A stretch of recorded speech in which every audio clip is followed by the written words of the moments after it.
Good evening, citizens, guests, council, and staff. City Clerk, let's do it. Mayor Sinanek? Present. Mayor Pro Tem Beckman? Here. Councilmember Brinkman? Here. Councilmember Cole? Here. Councilmember Stallman? Here. Councilmember Stein? Here. Councilmember Valdez? Present. Could you please stand and join me in the Pledge of Allegiance? I pledge allegiance to the flag of the United States of America and to the republic for which it stands, one nation, under God, indivisible, with liberty and justice for all. First 2 or 3 sentences there were. One adjustment in the agenda for this evening. Consent agenda item 6B, the resolution will be read in its entirety after we consider 6A and 6C. Are there any other agenda items to consider? Seeing none, the agenda as modified is approved. Looking for a motion on the minutes. I have a motion. For item A, a motion based on the clerk's certification, the August 26th video recording as minutes for the August 26, 2014 study session be approved. Okay, and do you want to add 6B? Yeah, I can do 6B.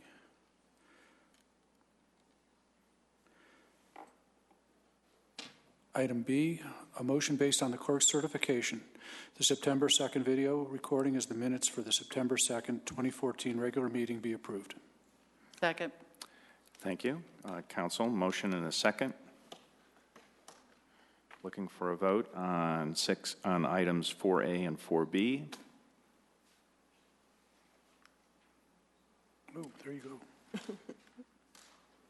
vote is unanimous. The motion carries. Okay. We now have time for unscheduled public appearances or citizen comments. The unscheduled appearances are an opportunity for any citizen to express opinions or ask questions regarding city services, council policies, or other matters of community concern that are not part of the scheduled agenda. Generally, an immediate response should not be expected. Typically, issues are referred to city staff for follow-up information or research and reported back to the council and the individual that initiated the comment or inquiry. If any citizen would like to speak during unscheduled public appearances, please complete a green citizen card located at the table at the entrance to the council chamber, and please provide the green card to the city clerk or leave it at the podium. We have several that have been submitted already. First is Terry Emery. And then on deck is Jason Humphrey. Hi, my name is Terry Emery, and I wanted to speak to you about the current coyote problem in the residential areas. I was born and raised here. We never had issues like that during the time I was growing up. Well, things have changed. With the development of the city, these animals are coming in to citizens' yards, taking and killing their pets, which I had a horrifying experience of about a month ago. One came into my yard, took my cat off the porch, took off with it, and I had to watch as it went down the street, dropped my cat, taunted it, and then finally killed and took off with it. Currently, there is nothing being done. These animals have no predators, and they are coming into the residential areas, and it's like a supermarket for them. Animal control says it's up to wildlife.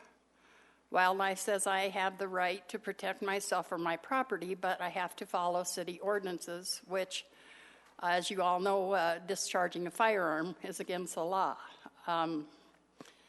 Animal control says you can haze them. Well, I did have the opportunity to chase one out of my yard one time before this, and it went exactly 2 houses down, and jumped in the neighbor's yard, and was after his dogs. I see missing animal posters up in my neighborhood all the time. I don't feel that all the citizens are aware that this is a problem, because you just don't think about coyotes coming into your neighborhoods, but they are not afraid of humans. And I understand that, well, I'm not the only one that's lost pets. I know of 2 neighbors who have had dogs killed. So I understand that City of Greenwood has In the past, when there is an issue like this, you have aggressive coyotes, they have brought someone in to take care of these coyotes. I'm requesting that maybe something like that be done. As I said, they have no predators, they have no fear. They're just coming. I mean, these animals aren't running the streets.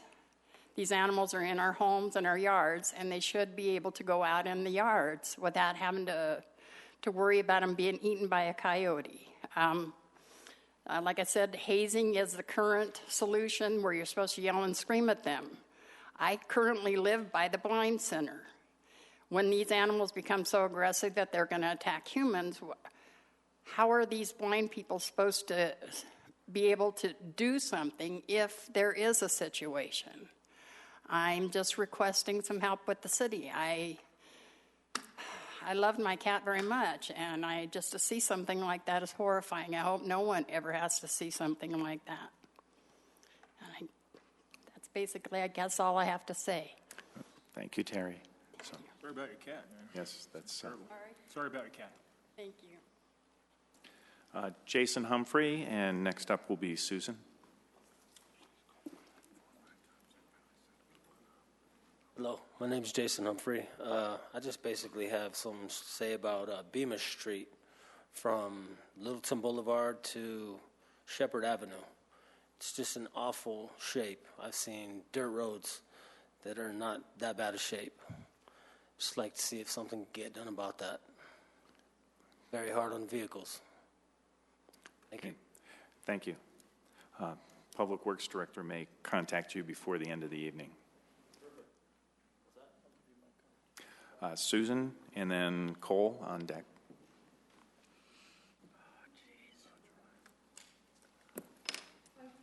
Hey, Susan. Hey. How are you? Thank you. Thank you. Oh, nice. Thank you.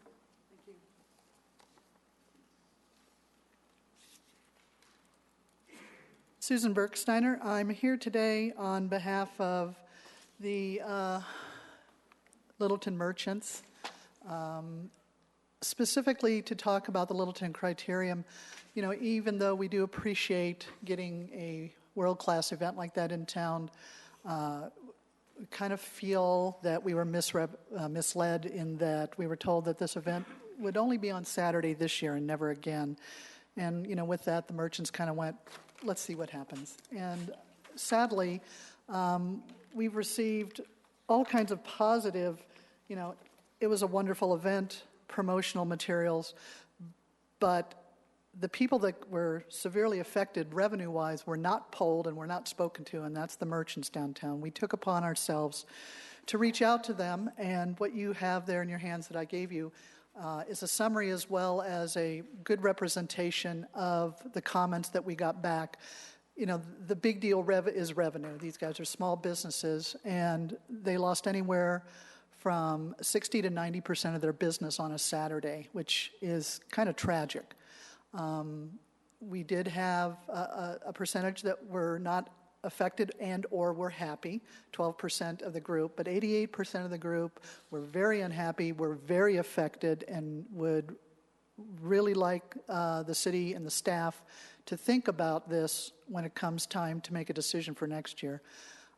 They all really like the idea of having it on Sunday because, as you know, most of the merchants are not open then. It doesn't affect them revenue-wise.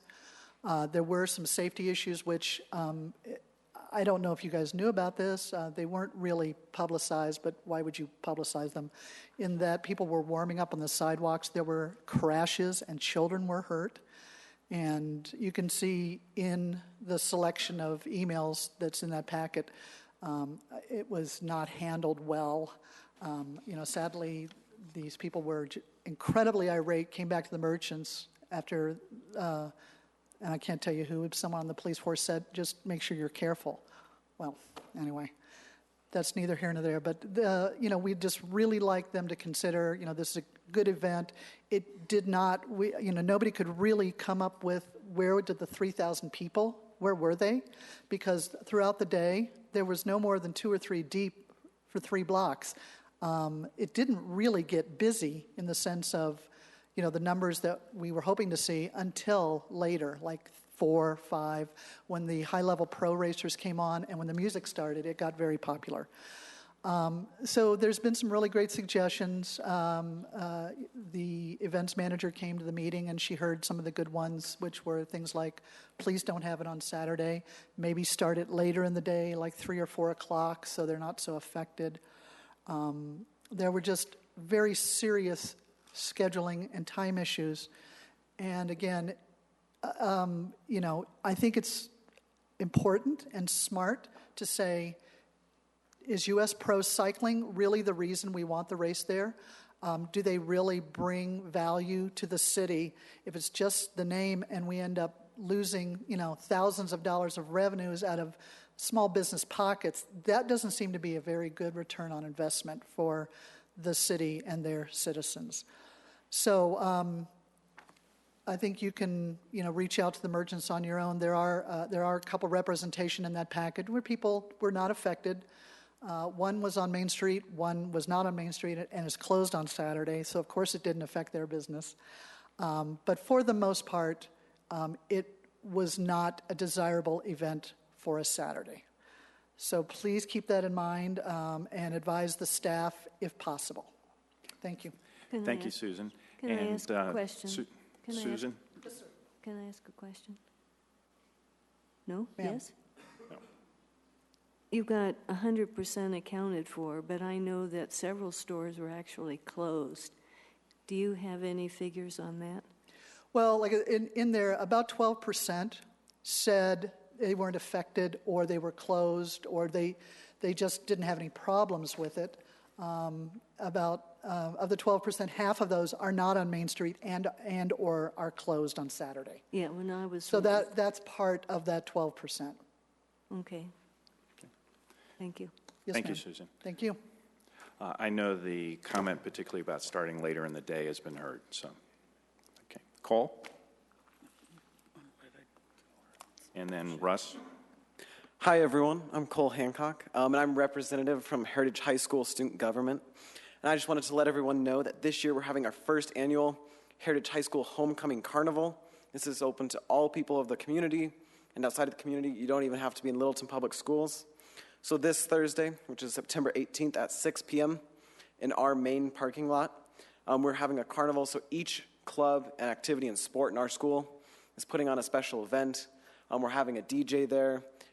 We have a lot of food, a lot of merchandise, and a lot of games, especially to get children interested in Heritage and in Littleton Public Schools in general. So if you guys are interested, you can go to our website, heritage.littletonpublicschools.net, for more information. And I hope to see you guys there. Thank you. All right. Thank you, Cole. Good job, Cole. Russ?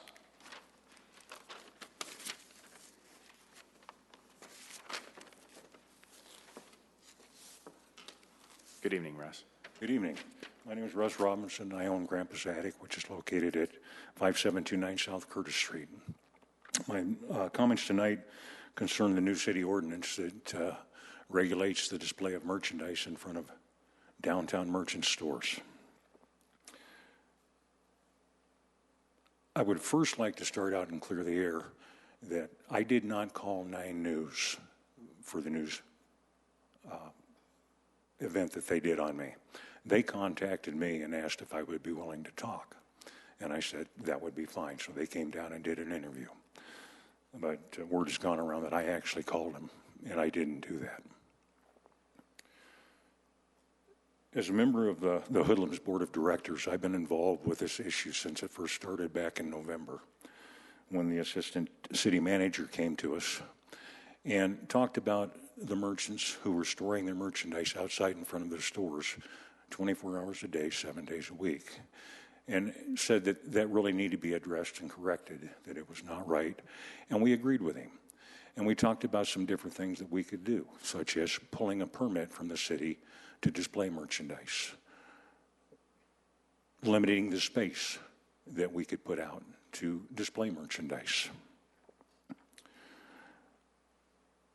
We agreed with him and said that those were reasonable requests and that we would be more than willing to work with the city to affect that. and to get the merchants to stop leaving their merchandise outside their stores.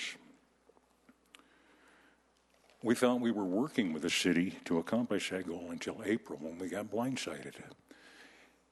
And the assistant city manager showed us the proposed ordinance that limited our ability to display merchandise to 3 days a week. We had to describe the size of racks, what they were going to look like, what they were made of. We had to tell them what type of merchandise we were going to put out 12 months in advance. I don't know what I'm going to buy 6 months in advance, let alone 12 months. You folks did relinquish those requirements when you passed the ordinance, of which we really appreciate.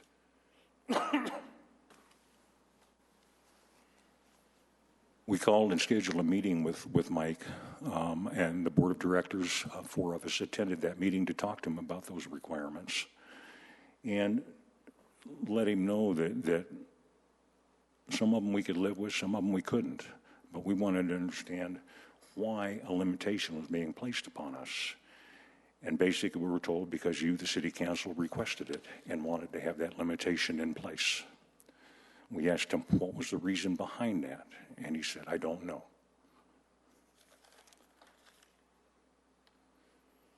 When the proposed ordinance came up for the second reading, we presented you with numerous signatures in excess of 100 of just customers alone. 95% of the business merchants that were all opposed to that ordinance. Nobody really looked at those petitions that night. It's as if you had your mind already made up that you were going to vote for the ordinance as it was written. I've waited until now to speak to you about this so that I could have some factual figures in front of me. The first 5 months of this year, I've averaged a 32.3% increase over last year's sales figures. Since June, my sales against last year are down 15.5%. As a conservative estimate, this ordinance is costing me between 8 to 15% of my monthly revenue.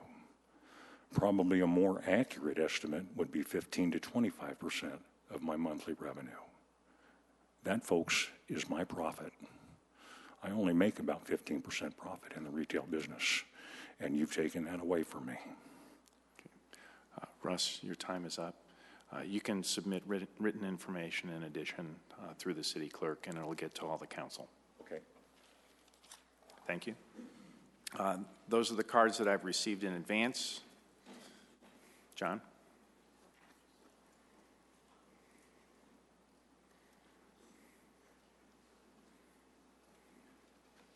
Good evening, Council. John Watson, 4500 West Hinsdale Avenue, Littleton 80128. I wanted to give you a citizens update report on the Meadows at Platte Canyon that was approved last year and tell you how it's faring with us. Part of being fair and balanced, I wanted to also indicate that the citizens are happy with having a fixed date, time, and place for city council meetings. It makes it easier for us to deal with city government. Since they started construction with a Texas seller and an Arizona developer on the Meadows at Platte Canyon, they've been working on work days and weekends. They start before the scheduled city start time. They continue past the city end time. We still have the same issue of vacancies, but now we have traffic substantially increased just with construction vehicles on Mineral Avenue, just so you'll know.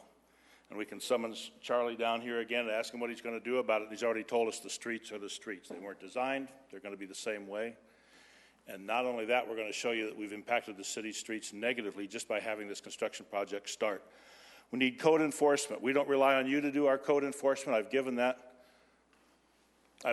already to Rebecca. I've talked to the developer, and they've promised, and they're very pleasant. Thanks for the extra time, Mayor. And I've also talked to code enforcement, and Rebecca has talked to them as well, and she has indicated they're very pleasant, but they have no intention of complying with any requirements because I've already buffaloed the city once. They haven't graveled the exit to prevent the mud. As you know, we had a rainy season already as well as a winter season already in construction activities in Colorado. So we're going to have to deal with that issue. As a result, we have subdivision streets that look like a construction project in our subdivision. We're not part of the construction project. We've dealt with it. The construction companies tend to use our streets as staging for asphalt, dirt, concrete, gravel. And so we've had to ask Charlie, Bob Deeds, when our city streets in Meadowbrook are going to be repaired again, because frankly the construction project has impaired our streets. Now we aren't going to have anything except for the commercial activities at this project at Meadows to be able to subsidize that. We're going to see that that's a problem again as well. So by having approved a project, destroying the retail nature of the project that we counted on when we had, as homeowners in the area, we've lost the ability to maintain our streets as well. What I mean by that is Mineral Avenue, which we had inadequate streets before the construction project, which will be inadequate after 250 apartments and 500 cars take place. We now have the Phoenix developer shutting down Mineral Avenue. Now, as you can see, not only are the streets shut down, we have the dirt and gravel. The streets have already been damaged. We've got their cones and sandbags in the street, a novel construction theory, I guess. And once again, we've talked to them, code enforcement's talked to them, no response. They have no intention of complying with it. It's a Texas seller and a Phoenix developer, and they had no intention when they started. They certainly aren't going to now. Just want you to be aware of that when the next project comes up. You already see the streets are damaged on Mineral. See the cement problems that we have? The only way we're going to pay for those is with commercial activities, and we just lost all the retail at the Meadows at Platte Canyon by approving apartments there. We've created more problems, and we haven't solved the issue. Let's talk about the commercial construction. You left 3 commercial parcels out of 17 acres. We're going to get basically 1.5 acres of commercial. Oh, that's right, there is no commercial construction. It's an employee parking lot. So you see that we didn't get any commercial. Thank God Jim Taylor had asked them to have a CO for the commercial done before they got the 126 CO for apartments. And Jim Thielen's well aware of that. We'll be demanding that they not get the 126 apartment CO before the commercial CO is done. And you can tell by the construction storage and by these vehicles parked on the commercial portion, they have absolutely no intention then or now of building any commercial construction on that corner, which is going to be the commercial basis for our tax basis to support the streets, police, and fire. No matter how many times we ask Charlie to take care of it, we're not going to have the funds to be able to do it. We talked before approval also about the sunshine setback. They said, oh, it's just 3 stories. Well, this picture is from the street, and you won't see any sun for the most part because they're going to blot out the sun. We'll have no solar heating on Mineral Avenue. We told you about that at the time of the project. Nobody addressed it. They approved it as is. And Mineral will be iced now as soon as this apartment project is up for the entire period of time from September, if it starts snowing again in September, until March, April, or May. The other apartments had some minor impact, but these are much closer to the street, and they're elevated up. You can see a pinnacle and a parapet wall. All of those will be issues. No erosion control fence. They ignore those issues. They have a requirement for you're not developers, you wouldn't know what that is. It's a silk fence that stops the dirt from coming into the streets. But they have no erosion control fence for the entire period of time, July, August. They know what it is. They put it up in May and June to get their construction permit. Disappeared. Hasn't been up there for 3 months. Several other issues. I'll deal with those via written communication. Thanks for the time. Thank you, John. Other public appearances? Unscheduled. Pam?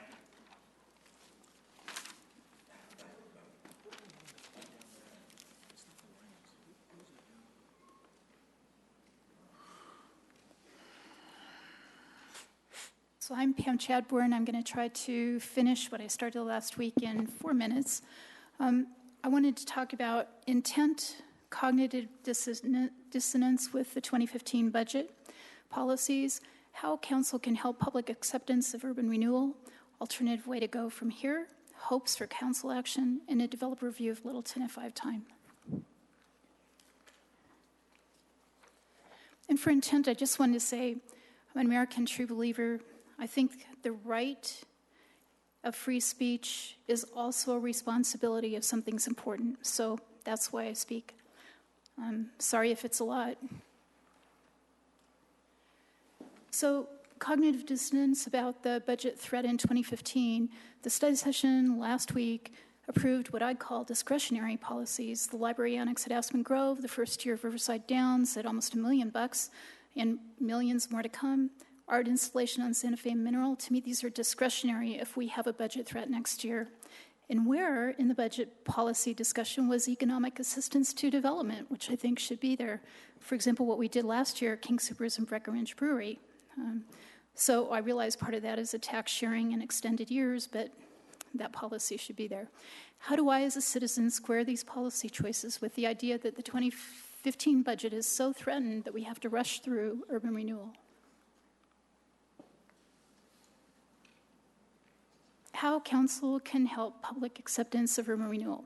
Show us some success scenarios with budget models. Show us that UR can work. Show us that it's better than the other funding alternatives. And that, I'll commend Councilmember Stallman for attempting an LPS scenario, but build or hire a big model that does the whole thing and keep the assumptions the same except for varying a couple of different approaches. Economic and business development districts with caps for each of the first 5 years and budget estimates for 20 years would be good in comparison to urban renewal. Or show us do nothing. Littleton's going to develop anyway over the next 25 years, I guarantee it, because of location, location, location, without public expenditure. What's the hurry? How much more do we gain by using urban renewal, and is it worth the cost? Assure that the plans include handling business failures over a 30-year lifetime. Riverfront failed. 70% are going to fail by the 10th year. Give us some way in the plans to show how it's going to be handled. Assure that the plans contain metrics to evaluate LIFT's performance over time. Any manager will tell you that their main job is to make sure that they get results by monitoring the performance of the people who work for them. How will council and staff track and assess the performance of the Littleton Urban Renewal Authority? So in short, I'd like you to lead Team Littleton.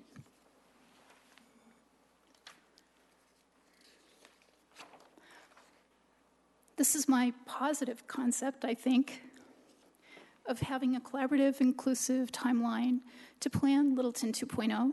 It's still possible. And what it shows on the left there is engaging the Historic Preservation Board, the Planning Board, staff, citizens, visitors, shoppers, people who visit the city, businesses, other government entities, and LIFT to make some kind of integrated plan. And you know, more brains together develop better results, I think. So I'm not going to have time to go beyond that, but that's a good place to end with the concept of being able to do this. And for the first 2 plans, we have to do it in 120 days. For the last 2 plans, we can actually just do it. So thanks for your consideration. Thank you, Pam. Any other unscheduled public appearances? Jeannie?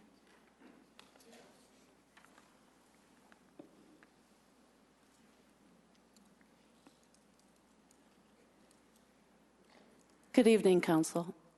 Jeannie Erickson, I live in District 1, King Street. There are some important facts about urban renewal, LIFT, which should be making citizens of Littleton stand up and say, what? What is coming down the road for our city, and how is it going to affect our quality of life? What will our fair city end up looking like in the future? Will it be something we will be proud to leave for the next generations? I love Littleton and its historic small-town charm. I believe that this is what draws people to Littleton. Its uniqueness is its charm. It doesn't look like every other cookie-cutter town. Where LIFT, the Urban Renewal Authority, gets their money is what is called TIF, tax increment financing. To the layperson, I think it's a very complicated thing to understand in like a minute or two. You actually do have to investigate it, look it up, and study it to figure out what it's all about. It's not something you're going to know about in a matter of minutes. The freezing of any additional taxes that would normally go to the city, county, South Suburban, urban drainage, and Littleton Public Schools on any urban renewal project would go to LIFT for the next 25 years. To me, this seems like robbing Peter to pay Paul. 25 years is really a long time. Why should we lose money that we need for our city and our community to exist? Urban renewal also has the ability of eminent domain and condemnation. Of course, no one likes to bring that up because the city says they do not plan on using it. But planning and doing are two different things down the road. 30 years ago, urban renewal was used to create Riverfront Marketplace at the corner of Santa Fe and Bowles. This should be proof that just because something may work for some communities does not mean it works everywhere. It did not work in Littleton, and the citizens paid for it. Millions of dollars were lost by the schools, the city, and bondholders. The Riverfront Authority, the urban renewal of the day, said back then they would not use condemnation. All of the properties were condemned. And it was a huge black eye for the city of Littleton, sitting vacant for 9 years after only being open for 4, and then being sold for a steal. I don't feel urban renewal is the way for Littleton to go regarding development. Freezing tax monies for 25 years does not seem like a good idea. I say let the economy decide when dealing with development. That way our tax dollars will continue to go where they are needed and not to an authority that does not have a good track record. Thank you. Thank you, Jeannie. Other unscheduled appearances? Seeing none, we will move on to our consent agenda items. Consent agenda items can be adopted by simple motion. All ordinances must be read by title prior to a vote on the motion. Any consent agenda item may be removed at the request of a council member. As I previously mentioned, 6B is going to be read in its entirety after we consider 6A and 6C. 6A is Resolution 83-2014. It's a resolution approving the Littleton Commons West Minor Subdivision Plat.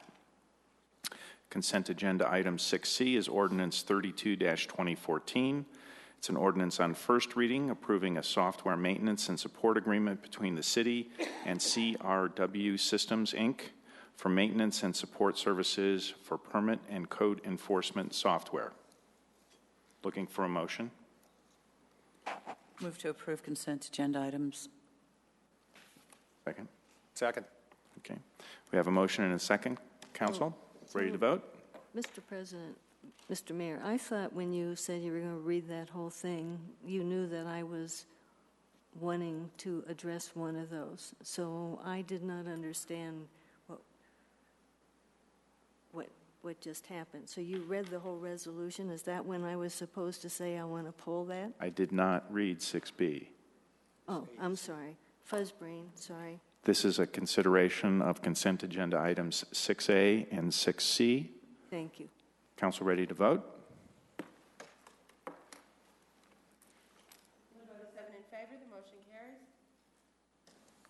Now I'll read the resolution included within consent agenda item 6B. It is resolution number 88, series 2014, a resolution of the City Council of the City of Littleton, Colorado, concerning participation and support of impacted taxing entities in urban renewal projects. Whereas the City Council has determined that furthering opportunities for economic development is in the best interest of the community. Whereas the City Council has directed staff to take an active role in working with businesses and the development community to bring businesses and jobs to the City of Littleton. Whereas the City Council is supportive of the use of urban renewal as a financing mechanism and a valuable tool to bring economic development to the City of Littleton. And whereas the City Council wishes to partner with neighboring taxing entities to ensure economic development projects are in service of overall community growth and have mutual support and approval of all impacted entities. Now, therefore, be it resolved by the City Council of the City of Littleton, Colorado, that The City Council hereby directs city staff to include all impacted taxing entities in the financial discussions for any development project which may utilize tax increment financing through the city's Urban Renewal Authority to ensure that no urban renewal project moves forward without the full support and approval of all impacted taxing entities.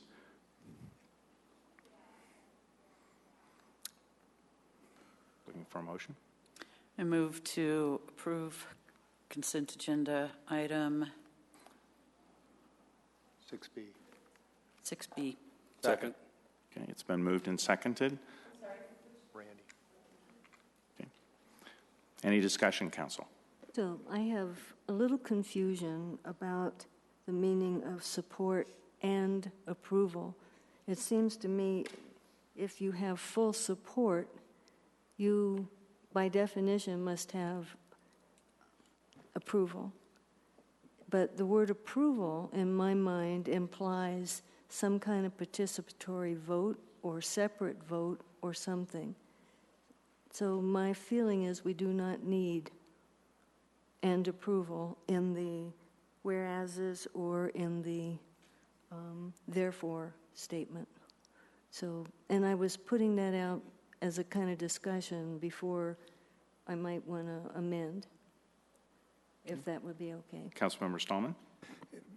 Just sitting here thinking about this, I mean, essentially, this is going to revolve around the issue, any TIF-related tax increment financing issues. And to the extent that arrangements are negotiated, for example, with the school district to share part of a property tax mill levy on a given project, I kind of assume that they would have to approve the arrangement with a board vote, whether it be the schools or the county or special district or something. Is that a fair assessment? Council, I think that that is certainly the way I would advise this council to act if the council's official support for a project was going to be requested. There may be a legal way for a special district or a school district to express its support without taking a vote if, perhaps they've given direction to an executive at a prior meeting that this is something on these terms that we'd agree to. I think from our perspective as a staff, the language full support and approval, while it could be read to be redundant and it could be read to maybe require two different things, is really intended to create the flexibility that whatever method any of these other taxing authorities believe through their own legal counsel is the correct way for them to express their support and their approval of what Littleton may be proposing, that when they give it to us, we will accept it as their full support and approval, whether they've done it by a resolution or some other motion to direct staff to send a letter, whatever it might be. It's really just an opportunity to let each jurisdiction act in whatever manner they and their legal counsel deem appropriate. Councilmember Stein. I concur with Mr. Fellman. I believe that without delving into semantic distinctions without a difference, I think the intention that council wishes to convey to the residents is emphasis, to be emphatic. And we have had a number of other parties come down, including tonight, to make claims that this council wishes to take money from the schools and from the school board and redistribute them to developers. It is absolutely not true. And the statement that is contained in an emphatic manner, in my opinion, shows this city and our prospective partners in the development business and our current partners in the school system that we support them, that we are with them, and that we will include them in all discussions, as we have said in, I believe, a previous resolution. So I'm very supportive of the language exactly as it appears, and I'd like to go ahead and vote on it at this point. And a call of the question? I'll call the question. Okay. It's been asked of council to move ahead with a vote on the issue. So this is a vote on a call of the question.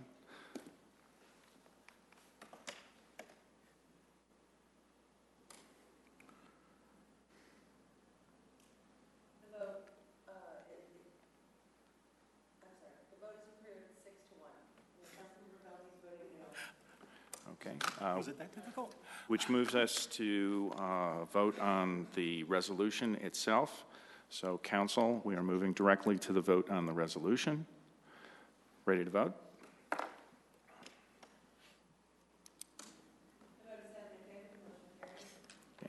Okay. Thank you, council. And I'll just make a footnote comment on this, which is there have been extensive discussions with the Littleton Public Schools executives and board, with the county commissioners, as well as an awareness with the folks at South Suburban, which are our three main property taxing entities that we overlap with. Thank you. Council, we now move to ordinances on second reading and public hearing. First of these is Ordinance 29-2014, and it's an ordinance on second reading approving the rezoning of a portion of the Broadridge Plaza Shopping Center known as 6905 South Broadway from B1 Neighborhood Business District to B2 Community Business District. And Director Van Nimwegen. Are you going to use the overhead? Oh, okay. I'm going to say turn TV on.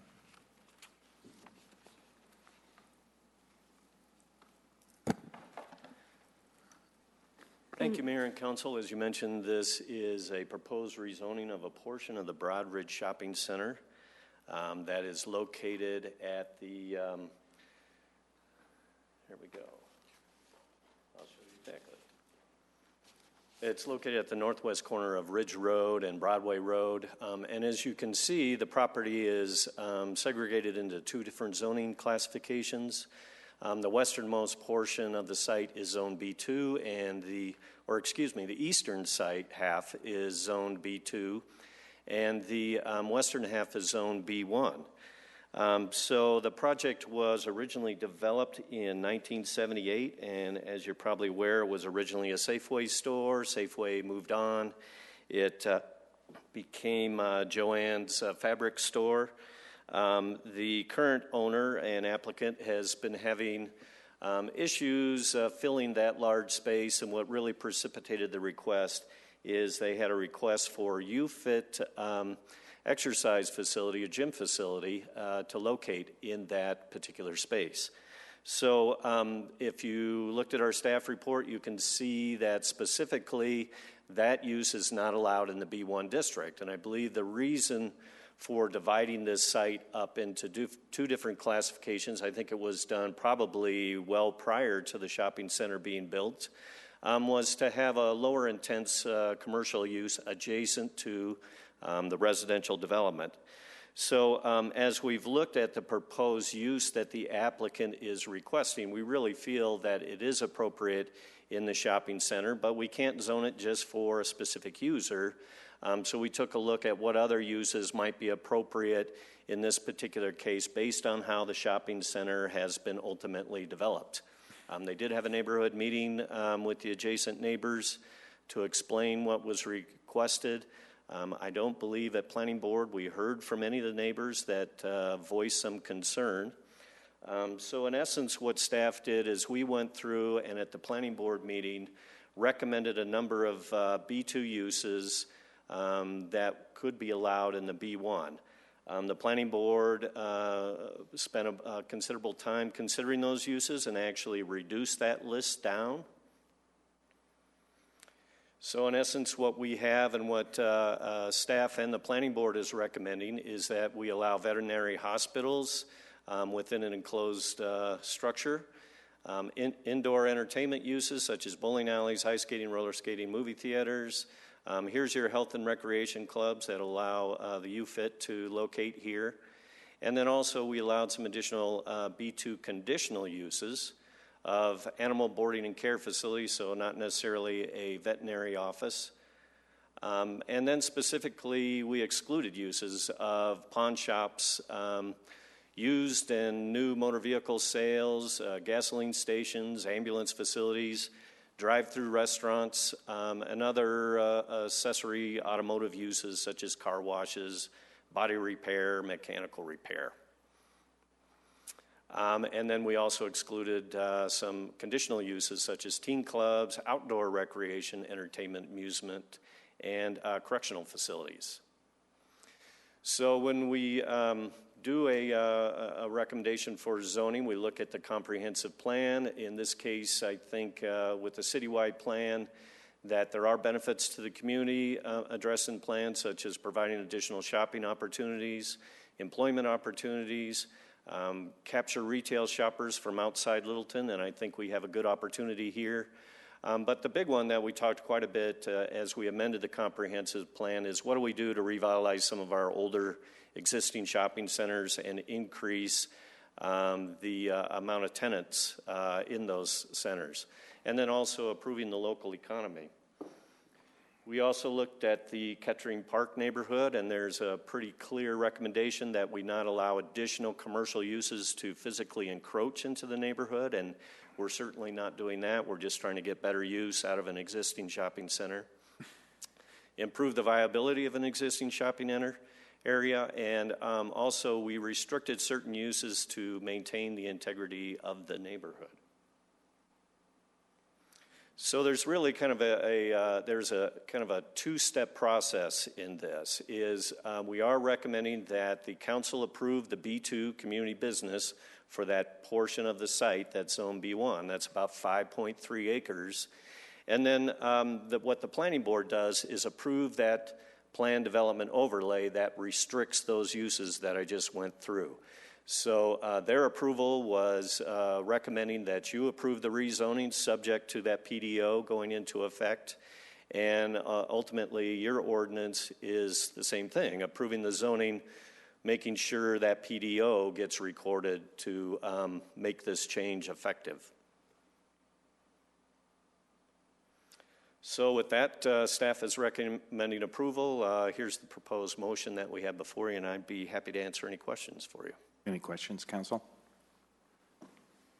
Seeing none, we'll move to Councilmember Valdez. Okay, so on the ordinance itself, it doesn't mention that it's removing certain things? Correct, because that's being done by the plan development overlay that the planning board approved. And that's where it's going to be in there? Right. Okay, cool. I just want to make sure that was there. Thank you. Okay. Yes, Councilmember Solomon. Hey, Glenn. Sorry. Quick on the draw there. Yes, sir. I was just going to ask you to talk a little bit more about sort of the planning board's thought process and discussion with respect to the PDO. Convey a little bit, if you would, of what they're thinking or what your takeaways were in terms of the things that they're identifying here. Yeah, I think one of the things I know that caught their attention is our recommendation that we include drive-through restaurants. And I think the planning board was concerned that perhaps that would generate additional traffic in this area that perhaps would exit onto Ridge Road. They had concerns about that use. There was some discussion about veterinary facilities, and certainly an indoor veterinary facility is appropriate. But we certainly don't want to fence out an area in behind the shopping center where we got barking dogs going all day. Those were the principal. Oh, and I think the concern about ambulance facilities. To us, there's kind of two classes of ambulance facilities. One could be almost in a residential area where somebody is just parking the ambulance so that they're close to it. But then there's also the maintenance facility where you have the potential of sirens being revved up and that sort of thing. But they wanted to eliminate that as a possible use in here as well. So I think that was principally the concern. Okay, thank you. Councilmember Beckman.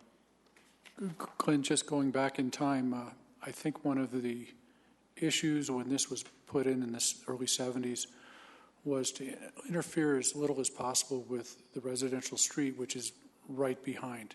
And I think the intent was to create buildings that not much went on in the back. And it seems like you've carried that same thought process through. Could you reassure me of that? Want a reinsurance? Yeah, well, it sounds like you did. Yeah. And it sounds like the planning board is aware of that too, but that was the history of that. There was some opposition to putting it in to begin with because of impacts on the neighborhood, and that was part of the result. Councilmember Stallman again.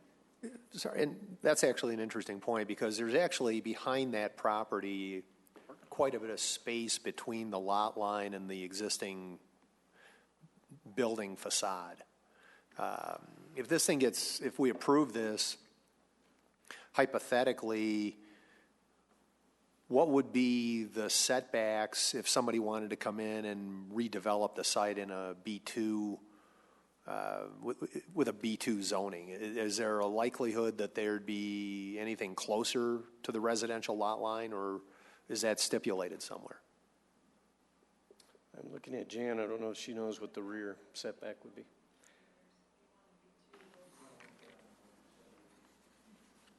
Get you a definitive answer. Okay.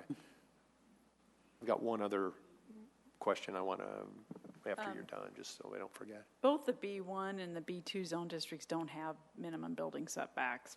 The zoning code doesn't address that. So staff would have to, if somebody came in with a development plan, it's not a rezone they could build. Yeah. You guys would have to basically approve it.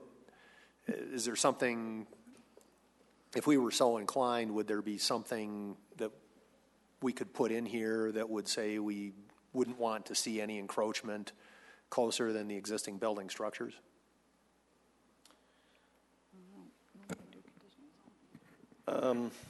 I guess the question would be, could you add it to the PDO? And I think because you could, right?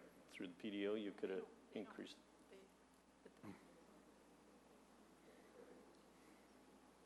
Yeah. I think what we do is we probably make a recommendation, or council would say, have planning board look at the setback issue and to amend that PDO. I'm not sure, and I guess I can ask our city attorney whether we could put that condition on the particular rezoning. Okay. Potentially we could, I think. I think you could. Okay. All right. Terrific. Thank you for that. The other thing I wanted to ask from essentially a full disclosure standpoint, my employer, Arc Thrift, had actually looked at the Joanne's property for putting a thrift store in, and we negotiated with the landlord and were unable to come to agreeable terms. So no arrangement was consummated. I actually was involved with the letter of intent and some of the conversations upon the potential leasing of that premises. I don't believe that puts me in a compromising position here since we have no economic interest in it. It's just a situation that arose a number of months ago and didn't move to fruition. Is there any need for me to recuse myself on this kind of a vote? I don't think so, Councilmember Stallman. I guess I would ask you to also state for the record, in the context of that negotiation, you didn't engage in any discussions relating to the substantive decision that the council has to make tonight.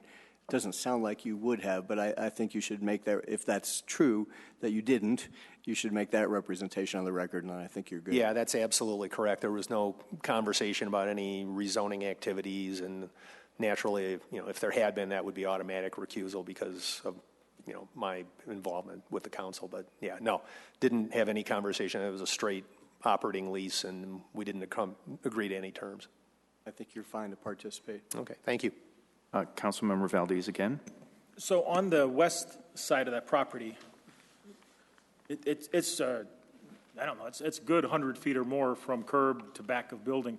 Are they going to, is a plan in place, and this is sort of in line with what you were talking about, I think. Is the plan to scrape the building and build a new structure? No. So the present structure will stay? Correct. Because as you know, right behind that's another parking lot. Right. Yeah, so, but it's a good 100 feet, and that's going to stay there? Right. As far as, okay. Right. I mean, ultimately, potentially they could scrape it, but that's not in their immediate plans. Absolutely. And that, again, would have to go to the planning board because what is the setback right now supposed to be? There is no setback. So it could go right to the curb? Right, I think, right. Or basically, there's a driveway back there to, I'm sure, to access the Safeway when it was built. But plenty of room there, yeah. Okay. Yeah. Okay, thanks. Glenn, does the applicant care to comment? I believe so.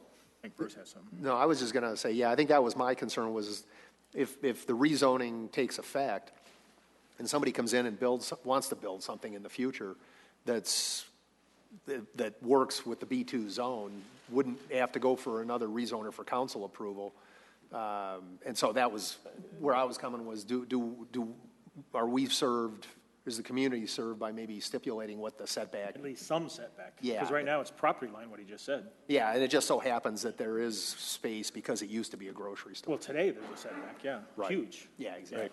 Yeah, and I guess my point is the B1 also has no setback. So I understand. that is in effect today. So, Glenn, while we're going through applicant comments and possibly public comments, you might want to work with the city attorney to get a draft of some setback language in anticipation. Planning is a good thing. I'm thinking so. Yeah. The applicant.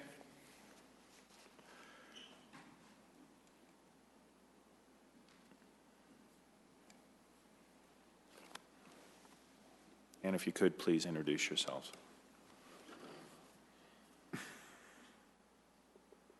So good evening, Council. My name is Robin Adams, and I'm with ArcWest Architects and representing the owner in this particular rezoning case for the particular project.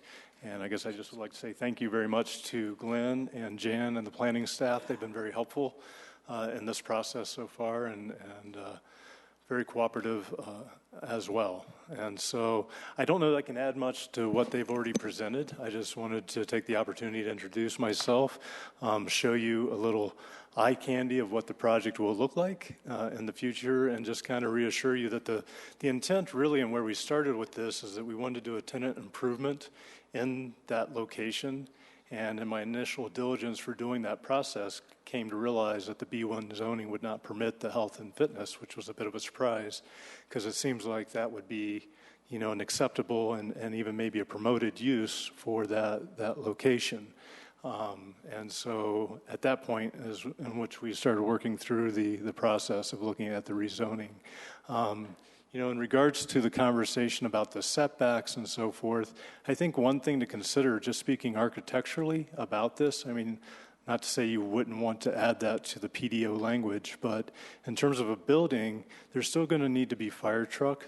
There will need to be fire truck access around the back. And so I can't imagine that you'll ever have less than 30-foot distance between the property line and the building, because from a code standpoint, a building code standpoint, that's advantageous to the building area and the particular uses that you would have. So just from an architectural standpoint, I don't think anybody would ever promote a project where they're going to build directly to the property line. Okay. Questions from council? Seeing none, I'm going to move to open the public hearing. Oh, did you have one? You're okay. Okay. So thank you, Robin. Thank you very much. I open the public hearing for ordinance 29-2014 at approximately 7:29 p.m. Citizens, please state your name for the record. Add your address if you're not on the sign-up sheet. There's a 4-minute time limit for each speaker, and speakers will be called in the order that they signed in. First is Carol Brezak, in favor of the project but not wishing to speak. Jeannie Erickson, also in favor of the project, not wishing to speak. Paul Bingham, in favor of the project and wishing to speak. Paul?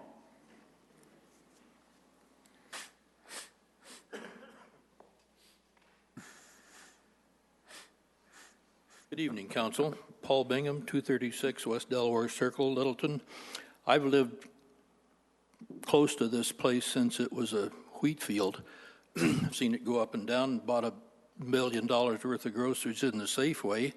I think that's the 8th Safeway building that they have abandoned around town here. I understand the zoning complication. I understand the zoning changes. I think the PDO that's been written, the exclusions, et cetera, I think the planning department has done a very good job working through this, as has the planning board. I'd simply like to say, please vote for this rezoning. It's going to be very good for that shopping center, and they need some help. Thank you. Thank you, Paul. Next is Jeannie Staritsky.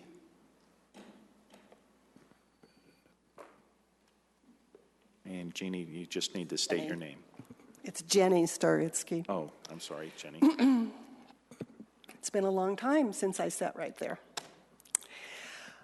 I was initially rather concerned about this when you changed zoning from a B1 to a B2. I went through the zoning and the differences between the two, and fortunately, I agree with the Planning Commission because the very issues that I was concerned about, they have addressed in the PDO.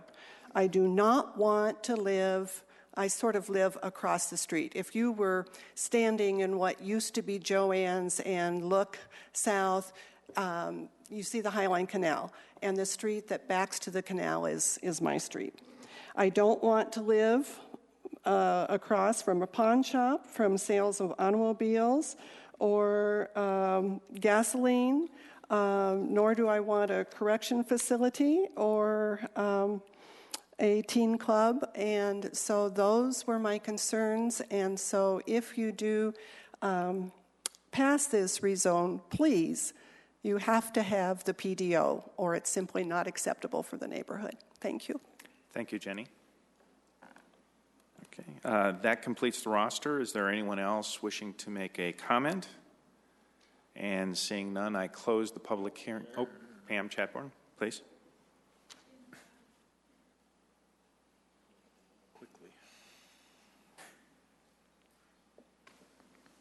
I'm Pam Chadbourne. I live at Crestline in Nevada in downtown Littleton.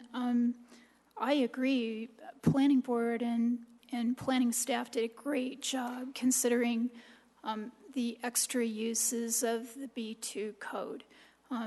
It was really great that they excluded number of uses.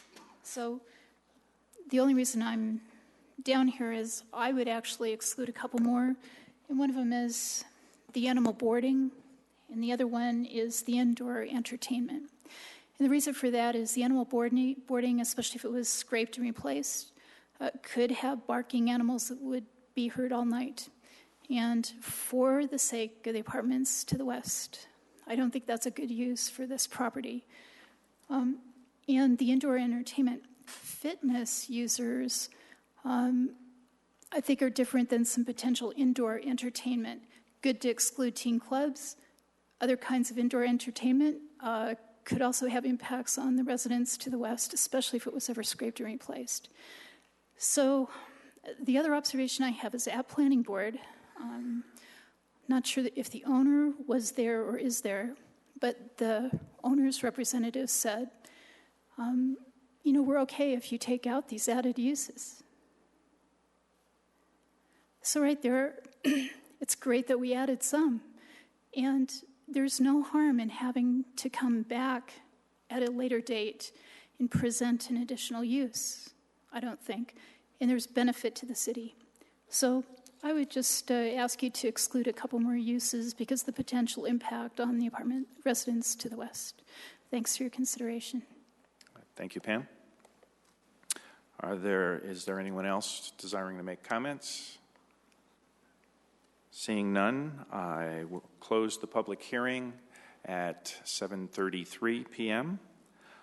Council, do you have any questions, comments, or discussions? Councilmember Brinkman? I do have a question, probably for Glenn. I guess I'm a little confused as to what it was that the planning board was thinking when they said the animal boarding. And there may be some specifics that go a little bit deeper into that than you've shared tonight. I can understand veterinary clinic, a hospital, something like that, where there may be the occasion for an overnight stay medically. Animal boarding, I go back to when we were looking at City Bark, and we had to do, I believe, some rezone when City Bark came in. Did we do rezone, Pam? Jan? Jan says that was a conditional use. It did not require zoning. Okay, but that there's outdoor aspect to that. So I guess what I'm wondering is it really necessary to include animal boarding in there? Is animal boarding really all interior these days? Is it not something that would be even, I'm wondering if it's just an extraneous at this point, and taking it out might be a better idea than to try to manage something like that would go in. Right. I think, well, the reason for a conditional use is you could put conditions on that dogs or cats, whatever, can only be outside during certain hours. So I think, I'm not really sure what the planning board was thinking, but they thought with those kind of controls, perhaps a animal boarding facility would be okay.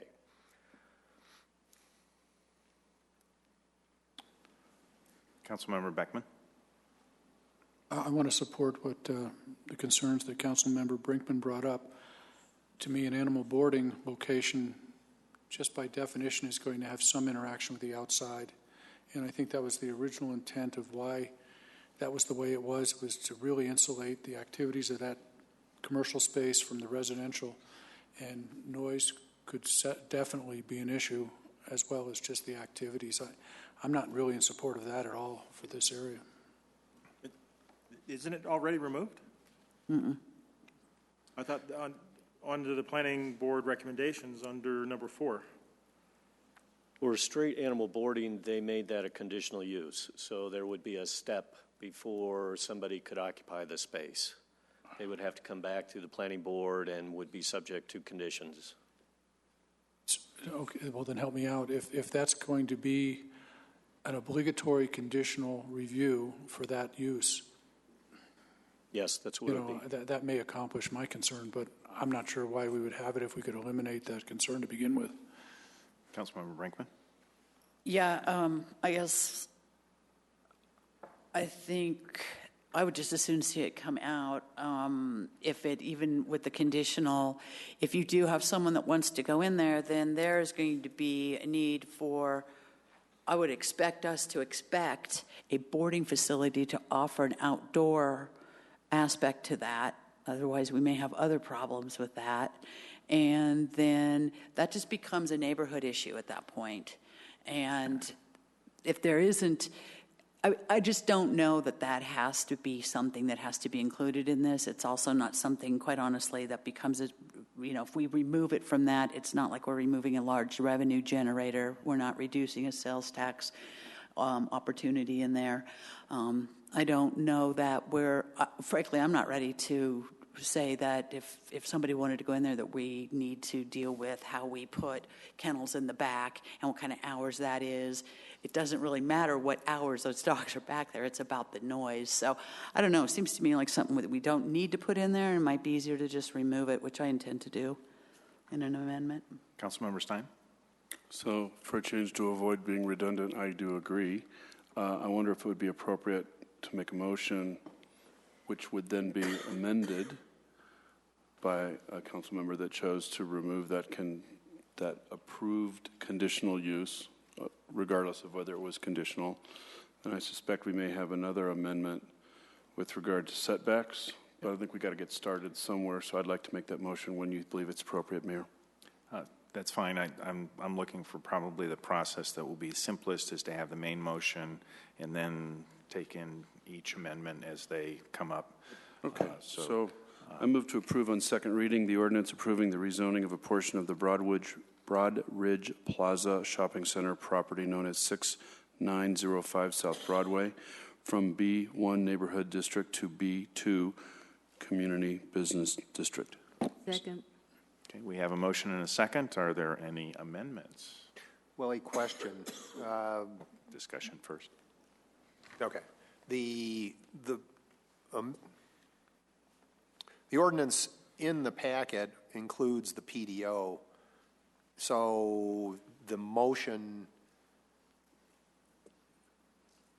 essentially is acknowledging the ordinance that we receive, which has the PDO in it, because we didn't say yes. Including the PDO. Yes. Okay, that's fine. Then I guess I would move to add appropriate language to the ordinance designating setbacks for the property at no less than 80% of the current setback as it exists today. Okay. Councilmember Stallman, Mayor, we looked at the existing site plan, and there's roughly 53 feet setback now, so we were going to recommend a 50-foot building setback. Then I'll amend my amended motion. Let me restate my motion. Add appropriate language to the ordinance to stipulate that setbacks would be no less than 50 feet. Yeah. Second. Okay. We have an amendment to the main motion. Any discussion? Councilmember Stein? So not to be obstreperous, I actually agree from a logistical perspective entirely with Councilmember Stallman. However, just from a equity perspective, I understand what the applicant talked about with by practice there would have to be a minimum setback of 30 feet. And if we were rezoning from one zone use to another that had a distinction between the setbacks, I would unquestionably be in favor of that. But to me, it's kind of like taking a second bite out of a non-existent apple. If we've got B1, if we've got B2 now with no setback and B1 with no setback, from an equity standpoint, I'm okay with that. So I would respectfully oppose. Okay. Other discussion? Council seeing none. The amendment is to stipulate a 50-foot setback. That's particularly with regard the west side of the building is the operative portion. Council ready to vote?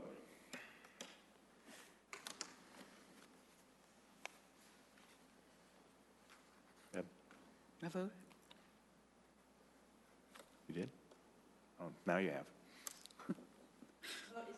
Hard enough.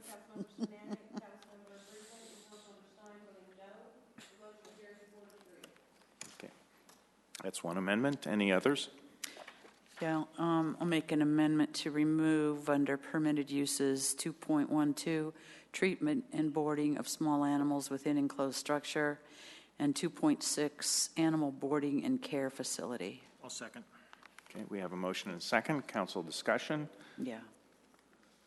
Okay, seeing none, this is to amend the main motion to exclude Articles 2.1 and 2.6. Council ready to vote? 2.12. 2.12, sorry. Having to do with animals and boarding. Thank you. The vote is 7 in favor. The motion carries. Okay. Council, we're back to the main motion with... we're back to the main motion with two amendments, one dealing with setback and one eliminating some uses. Council, any further discussion? Council ready to vote?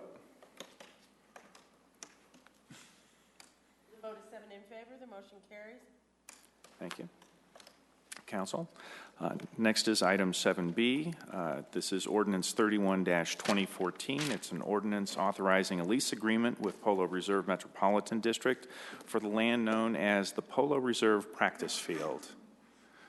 Director Bloston. Council, to be short and brief on this item, the Polo Practice Field currently exists on a lease between the Polo Reserve Metro District and the city, and they are proposing another 20-year lease for the same time period.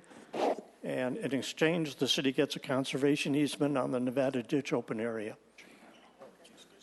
In the 20 years that the lease has existed, we've had no problems. A couple of issues came up that were resolved very quickly, managed by South Platte Park, but other than that, the lease is very favorable to both parties as far as the staff is concerned. Council, any questions?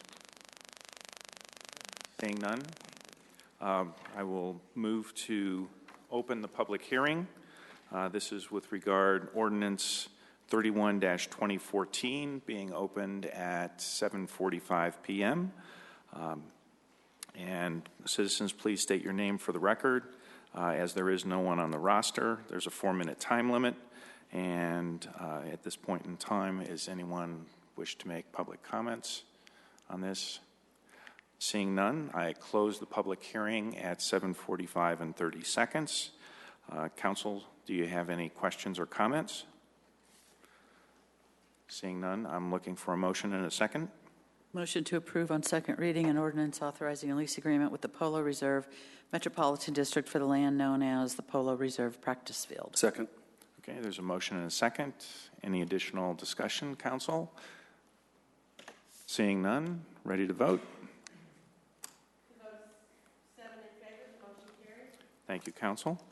Next up is Ordinance 33-2014, which is an ordinance on second reading approving a cable television franchise agreement with CenturyLink. And before we start, we think this is going to take a little while, don't we? Because if there's a way to reduce the North Pole draft that's coming down behind me, is there any way to tame that? Want my jacket? Pardon? Yeah, but it's getting my legs too. Give you 2 jackets. There's only one on the At least one on the person roster. cough up a jacket. I'll just bear it. So. Okay. Thank you. City Attorney Fellman. Good evening, Mayor, members of council. The item before you on second reading tonight is an ordinance that would approve a competitive cable television franchise with CenturyLink. This issue has been before council. Previously, you had a study session where a number of questions were asked. You had a memo from me addressing legal issues prior to that study session. You subsequently received another memo from me addressing some of the issues that you raised in the study session and negotiation issues. I'm going to assume that the council is fairly well versed and there's not a need to run through all of those specific issues. But for the benefit of summary and for the public, Comcast is the incumbent cable provider. Entities that wish to provide video programming services through systems that use the public rights of way, so basically wireline-based systems, not satellite systems, are required to obtain a local franchise from local governments to use those public rights of way in order to provide their product. And that is why CenturyLink has made the request to us because they are interested in providing a video service to their customers and to new customers. They currently provide telephone service and internet service. As you know, under state law, local governments are not permitted to require franchises of companies that provide those kinds of communication services. So while we have a cable franchise with Comcast, it only covers the video services and does not cover the telephone or internet service that they provide, and likewise that would be the case with CenturyLink. There are some differences between the two franchise agreements. You've had a lot of discussion about the build-out issue. You have heard about the Federal Communications Commission ruling in 2006 that was upheld by the courts, which basically indicated that cities should treat second and subsequent entrance into the video programming market differently than the incumbent who came in at a time when they had access to all of the customers that the new network was going to pass. And I think you're pretty well versed in the kind of debate upon are the build-out requirements in the franchise proposal from CenturyLink good enough. From a legal standpoint, our advice to you is that this is a franchise that would be legally appropriate. The other issues are really business deal points, and I think you're aware of CenturyLink's position on what it is and is not willing to do. Again, for the benefit of the public, CenturyLink under this franchise would not be required to build out the entire city. They claim to want to do that, and they also state that they are not willing to make that a specific condition of their contract because if the market changes, they don't want to be in violation of their contract. Because where they plan to build is proprietary, and it's the kind of information that no company would want their competitor to know. They have not made that information publicly available, but they have shown to city staff the maps of where they initially planned to build in the city, and we have represented to you in writing, and I will represent to you tonight, that staff is convinced that there is not going to be redlining or favoring wealthier neighborhoods over poorer neighborhoods, that while not every neighborhood is in the initial build plan that CenturyLink would like to meet, every demographic in the city is in the initial build plan that CenturyLink is proposing to address. So with that, I will see if the council has any questions. I know we have representatives, a representative from CenturyLink here who may wish to speak with you, and there may be other folks who would like to speak with you as well. Council, questions of the city attorney? Seeing none at this point in time, thank you, Ken. I will open the public hearing for Ordinance 33-2014. It is now 7:50 p.m. Citizens or applicants or otherwise, please state your name for the record if you appear. There's a 4-minute time limit for each speaker, and speakers will be called in the order that they've signed in, although there is only one name on the roster at this point in time. So please take that as a note. Jason Polk.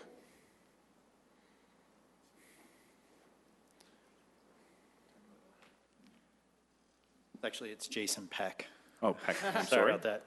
Gregory Peck. So I want to thank you for giving me the opportunity to speak this evening. I've been a resident, homeowner, owned several properties in the city as an owner-occupant, been in the city for 8 years, voted for many of you sitting in front of me today, whether it's been in this current seat that you're in or in previous elections. I've voted in every city council race as well as ballot initiative.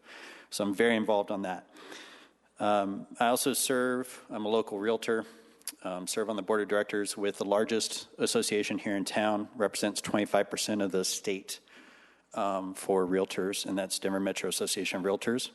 Serve as chair of government affairs as well as chair of RPAC, Realtor Political Action Committee. This came to my attention a few weeks ago. You've all received a couple emails from me. I do appreciate those that have replied in regards to the emails. At first, I was very excited about this opportunity. I'm a true believer in competition. The problem I have with this agreement, we can take CenturyLink's word that they're going to, or that they want to build out, but I have a serious concern in regards to the 15% build out. And I truly believe that that CenturyLink needs us more than we need them. And here's why. We all know that telecom, for instance, it's in a sense, as landlines are going away and so forth, they have to find other mediums to go to, video being one. I'm absolutely for CenturyLink coming in, but I voted for you because I thought that you were going to protect all of us. It says up on that wall up there, together. And I think that you guys need to delay action on this and really study this. And for CenturyLink to make a threat that they're not going to do this, guess what? They're doing it with every city and county in town. They're playing the same game with everybody in town. And some cities, as well as counties, have taken a step back and said, hey, wait a second, we really need to take a look at this. So I'm asking you, as a resident, as a voting resident, to take a step back and really look through this and really have staff, as well as the city attorney, really look into this. I think the rest of the agreement's fine, but that's my point of contention. And also, I'm speaking on behalf for several neighbors that unfortunately couldn't be here this evening from that standpoint. So thank you for your time. Thank you, Jason. Okay, that does complete the roster. Is there anyone else who would like to make a comment during the public hearing? Pam?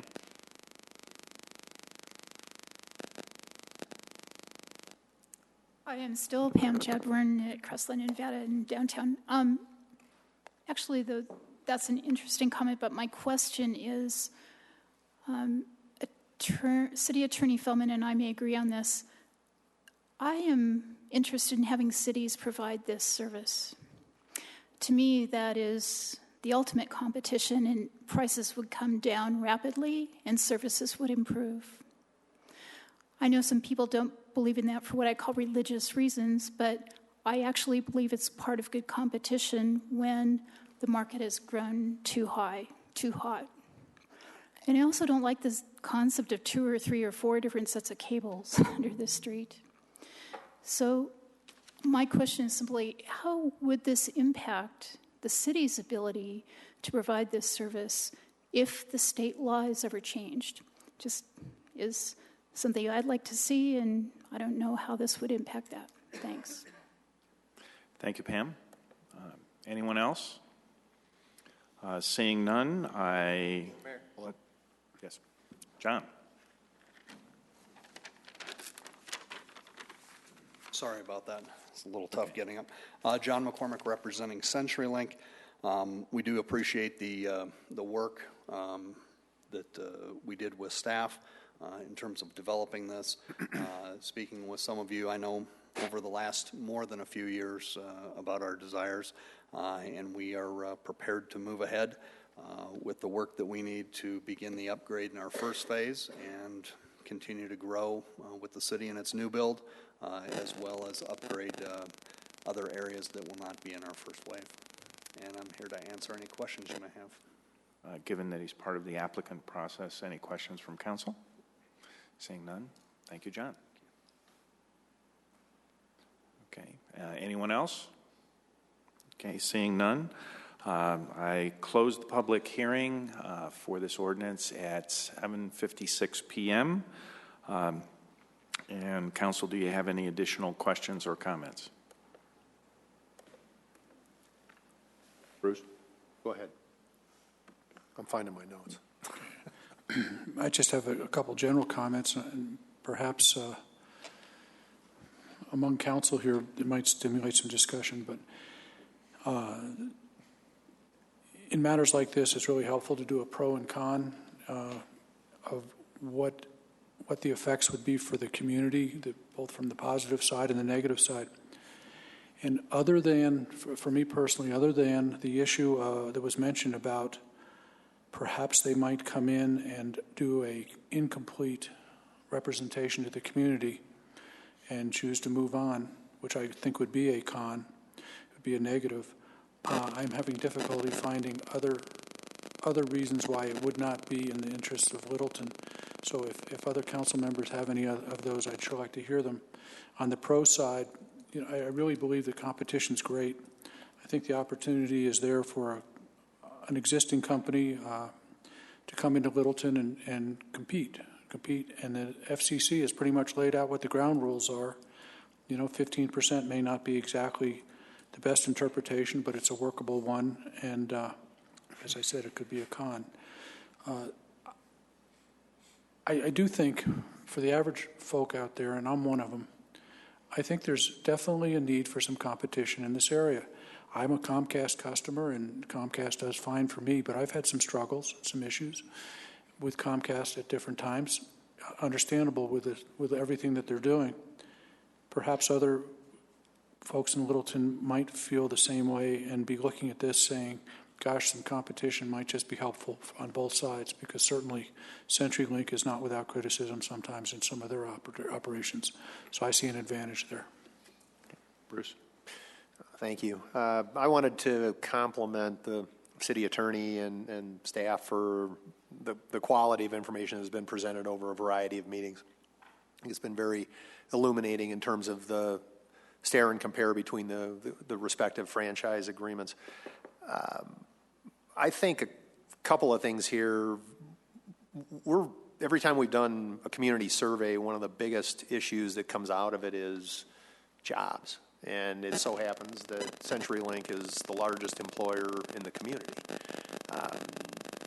No disrespect to Comcast, who has been a good service provider with essentially a long-standing, unencumbered wireline monopoly in this area. But from my perspective, I think it doesn't make a lot of sense for me to basically say, hey, CenturyLink, thanks for hosting a bunch of people at the mineral complex, but we're not going to go forward with a franchise agreement. That just seems to be not an inappropriate paradox for me.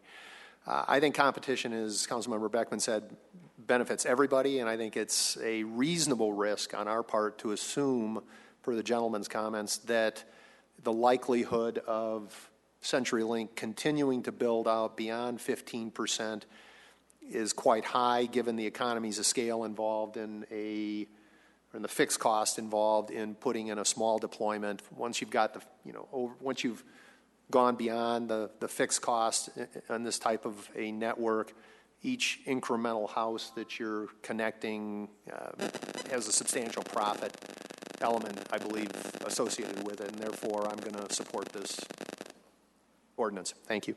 Councilmember Brinkman. We're getting some real weird mic feedback. Comcast. Gosh. Ooh. I'm going to echo what Councilmember Stallman said. This is quite a complicated issue in terms of what franchise agreement really looks like with this type of a business, both with Comcast and with CenturyLink. And so helping city attorney helping us to navigate that, I think it was very helpful in feeling like I personally felt like I was able to discern the information and look at it very fairly from both perspectives. And I thought that made it a lot easier for me. So thank you for that. And I do agree. I think that there's competition is healthy.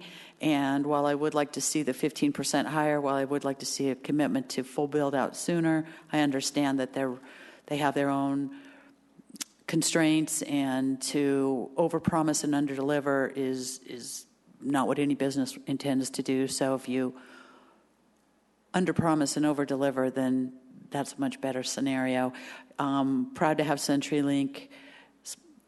Large office, large employer base here in Littleton, and I will vote in support of this. Looking forward to having your services offered at this level in the community also. For the second time this evening, I find myself saying I agree. Go figure. Additional questions or comments at this point in time? Looking for a motion and a second.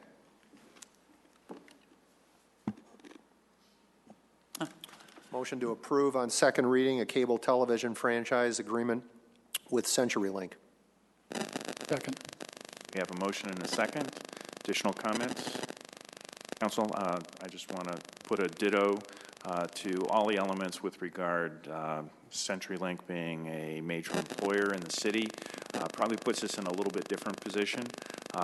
Love to have seen them step up to the plate and at 100% build out initially. I can certainly, though, recognize the vagaries of the economy, but John, with you and your folks, the sooner you can get to 100%, that will be goodwill in the community, I'm sure, and I think we'll have an aspect of competition. I think those folks that are receiving great service from Comcast will have an opportunity to maintain that, and who knows what competition might bring. So I'm in support. Council, ready to vote?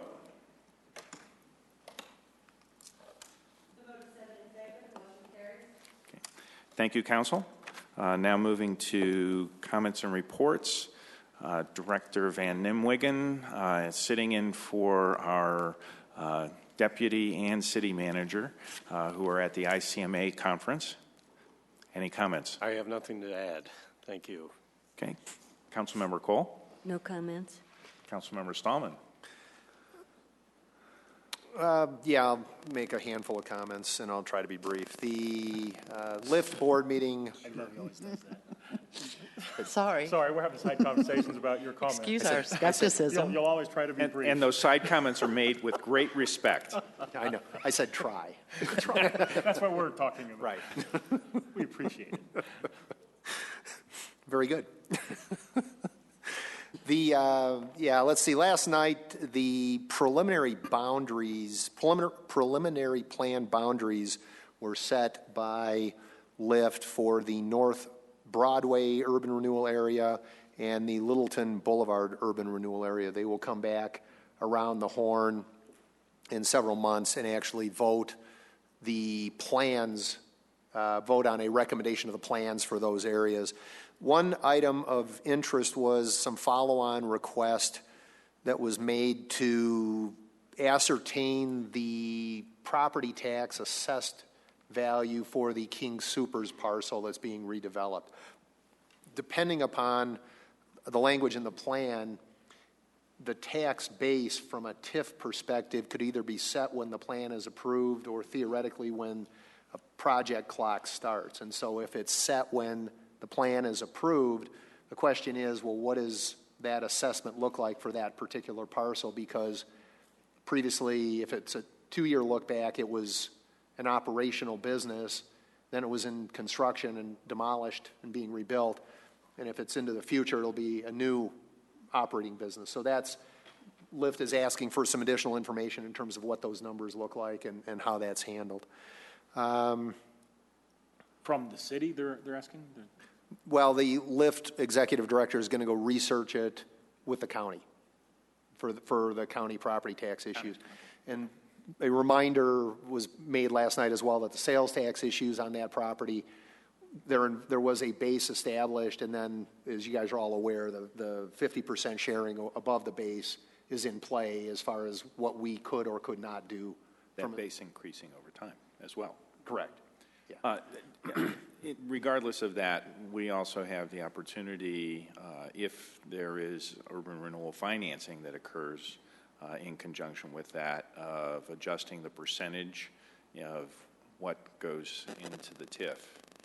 Yeah, and that'll be, we'll probably need some clarification on that. My assumption on that was that the part we've already committed to King Soopers is off the table, but any of the base and then our share of the increment on that arrangement would theoretically be on the table. So, yeah, I think that's not an unfair comment. Let me see here. I'll skip off the library board meeting, which predominantly involved some of the stuff that went into the budget, as did the fire partner meeting, both of which I attended a couple, either last week or the week before. Remain concerned, and I'll try to do this briefly, but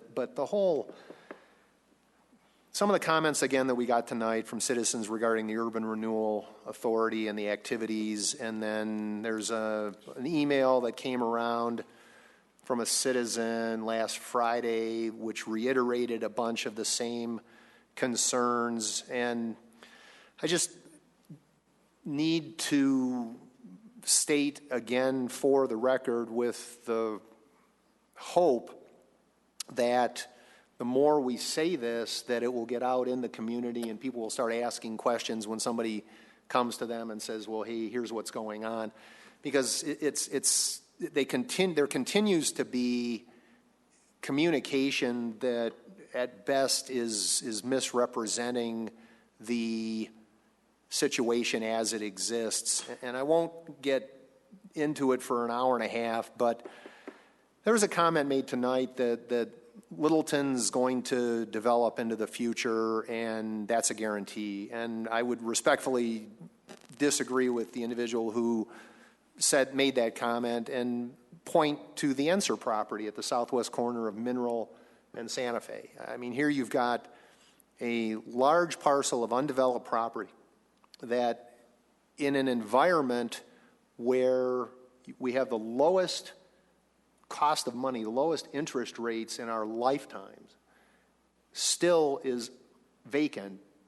And the reason it's vacant is because it's uneconomic to develop it. Now, there's an issue in there about what it's being offered for sale for, but clearly the drainage issues, the issues with the sewer lines, with the city ditch, there's a whole boatload of infrastructure issues that an urban renewal project could fill the gap on to make a project on that property economic. The assumption that that property is going to develop by market forces alone, to me, seems unlikely, given that if the cost of money is next to zero and it still hasn't developed, what's holding the market back. And I think it's because it's a defective parcel that we would love to see develop, but probably needs a little bit of help, and the Urban Renewal Authority is the right tool to get that job done. We've heard again tonight and repeatedly that urban renewal is going to take money from the schools and from other districts. That is not a true statement. Last council meeting, we presented information that showed once the base on a given tax increment financing area is established, that money will continue to go to the schools and the other districts to perpetuity. And the way it will also work is that, again, on an ENSER type of development, LIFT will likely negotiate with the school district to make sure that if it's a mixed use, 50-50 commercial residential property, and there's an impact on the schools, that the schools will get incremental taxes. But to just say that, oh, that property is going to develop and all those taxes are now being given away is not a fair representation of reality by virtue of the fact that the property hasn't developed to date. And there's a lot of examples like that.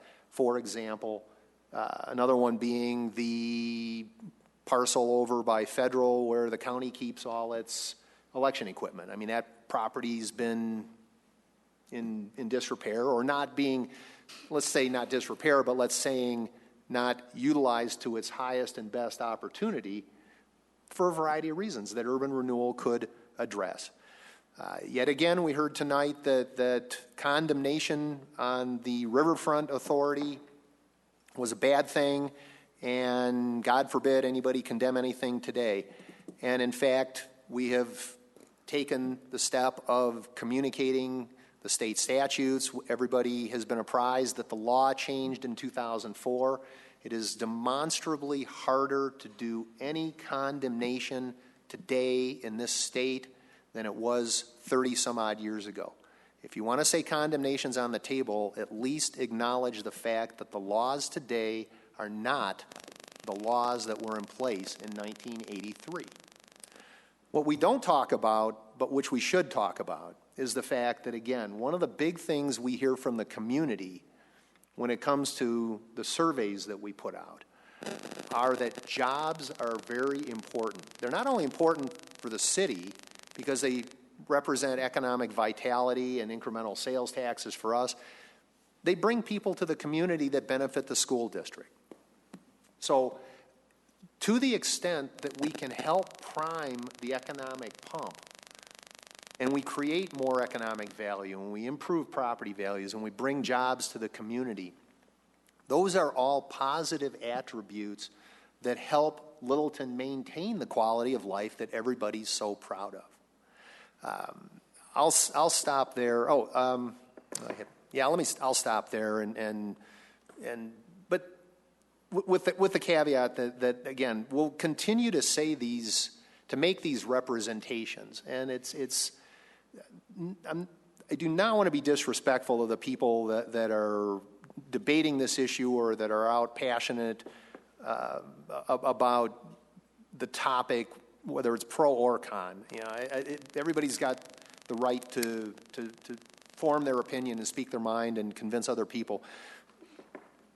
But if you're making the argument against urban renewal, I guess I would respectfully ask that you do it in an upfront and an honest way, as opposed to just using facts that are out of date or misrepresenting the facts or not being fair with people, because it's just not what we should do as a community to be constantly spreading fear, uncertainty, and doubt.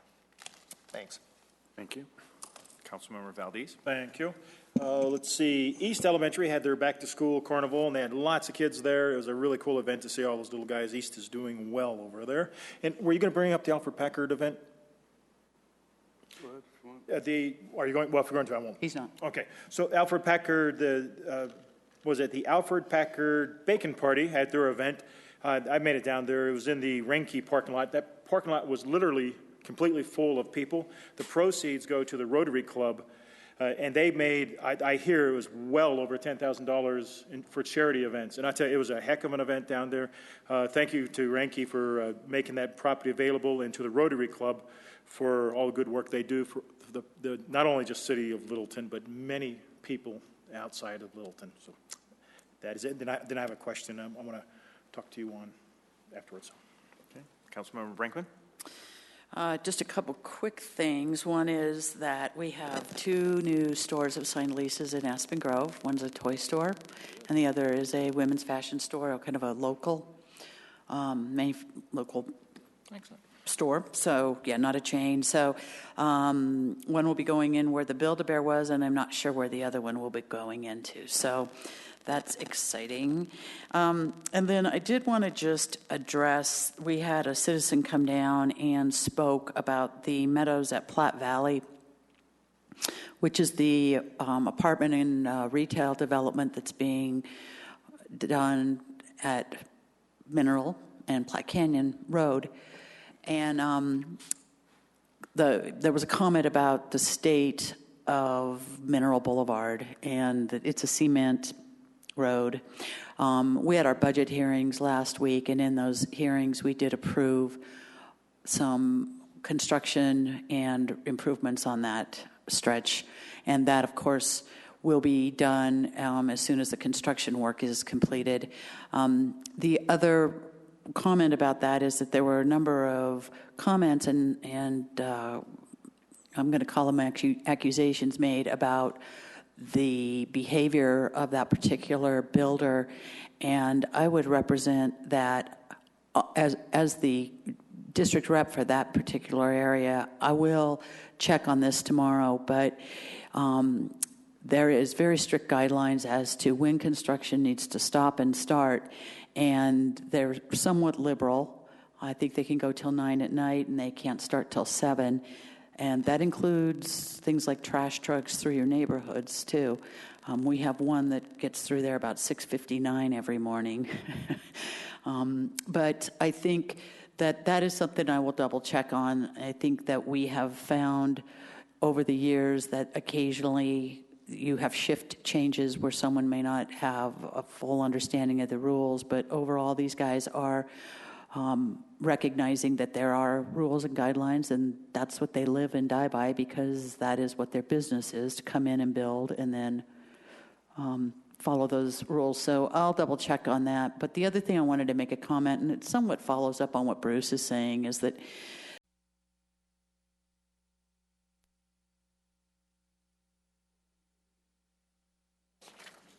Good evening, citizens, guests, council, and staff.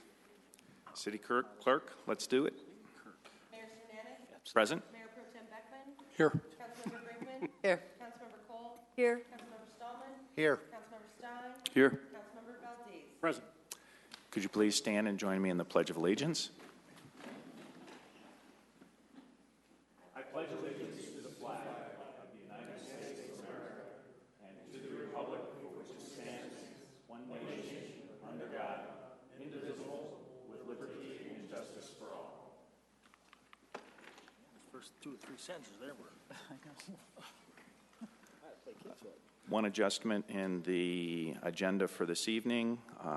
Consent agenda item 6B, the resolution will be read in its entirety after we consider 6A and 6C. Are there any other agenda items to consider? Seeing none, the agenda as modified is approved. Looking for a motion on the minutes. I have a motion. For item A, a motion based on the clerk's certification, the August 26th video recording as minutes for the August 26, 2014 study session be approved. Okay, do you want to add 6B? Yeah, I can do 6B.